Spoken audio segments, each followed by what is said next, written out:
kasih pemirsa masih bersama kami dalam program Lebih Dekat.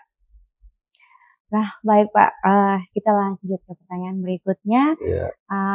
Dalam proses pemilihan kepala daerah 2024, tentunya tersebar di seluruh wilayah di Kabupaten Belu. Betul. Nah, mengingat wilayah ini juga berbatasan dengan negara tetangga Timor Leste.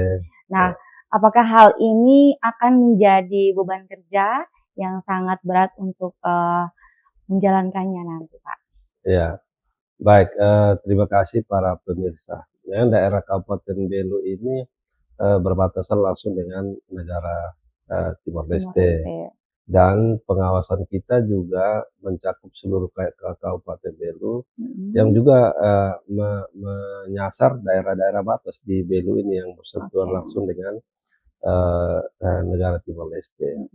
Nah, bagi Bawaslu yang menjadi tantangan bagi kita adalah mengantisipasi warga negara Timor Leste masuk ke Indonesia. Dan pada pilkada tahun ini mereka juga ikut memilih berpotensi ikut memilih di Kabupaten Belu, karena kemungkinan calon-calon yang akan mendaftarkan diri dan juga tim kampanye ini kan masih ada hubungan kekeluarga, kekerabatan dengan orang Timor Leste. Kemungkinan mereka bisa diajak untuk mendukung orangnya datang supaya mereka bisa menang gitu. Nah, cara-cara itu kan bisa digunakan karena gampang sekali Belu ini dijangkau oleh Timor Leste. Orang Timor Leste bisa lewat jalur resmi, juga bisa lewat jalur-jalur yang tidak resmi, yang kita kenal dengan jalan tikus. Itu juga bisa di ini.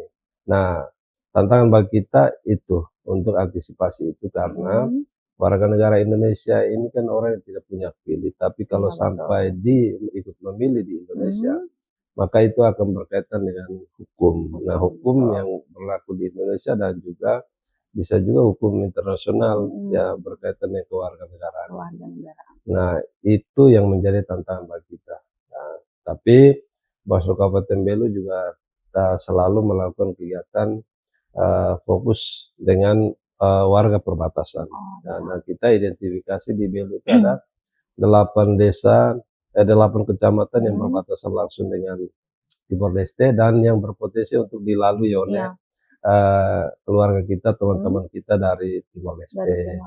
Nah, jadi itu yang kita sasar dengan kegiatan kunjungan ke warga perbatasan, melakukan patroli di perbatasan, melakukan sosialisasi kepada warga di perbatasan, kemudian bentuk forum-forum perbatasan untuk antisipasi supaya mereka sadar akan hak pilih di Indonesia itu hanya bagi orang Indonesia.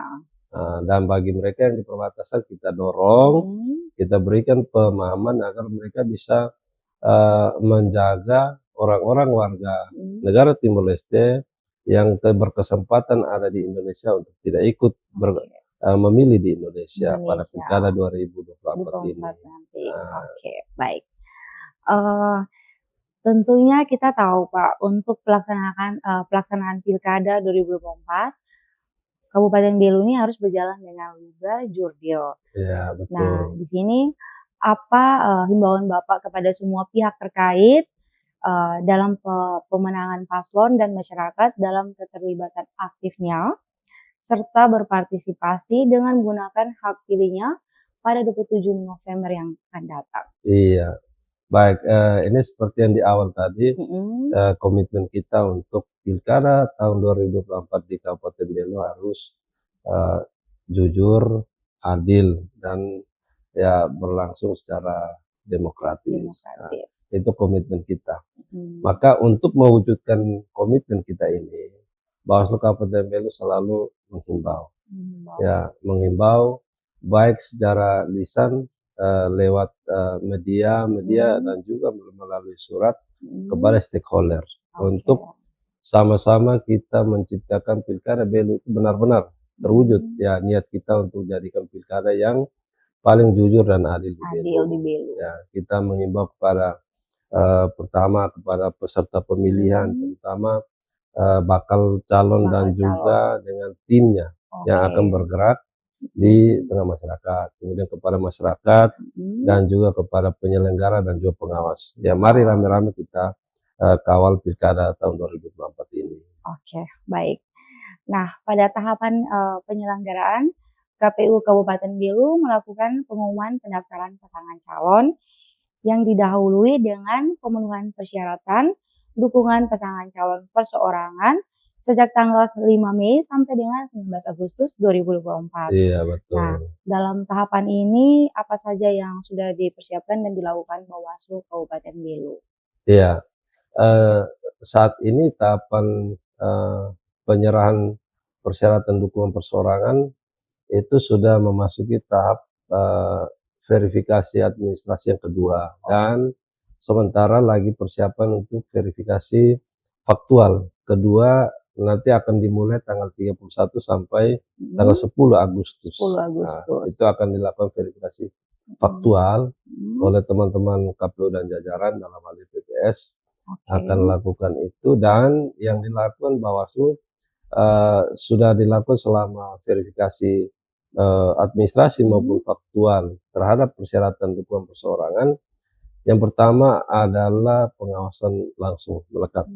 Jadi kegiatan yang dilakukan oleh teman-teman peserta perseorangan saat mulai penyerahan berkas ke KPU diawasi secara langsung, kemudian verifikasi oleh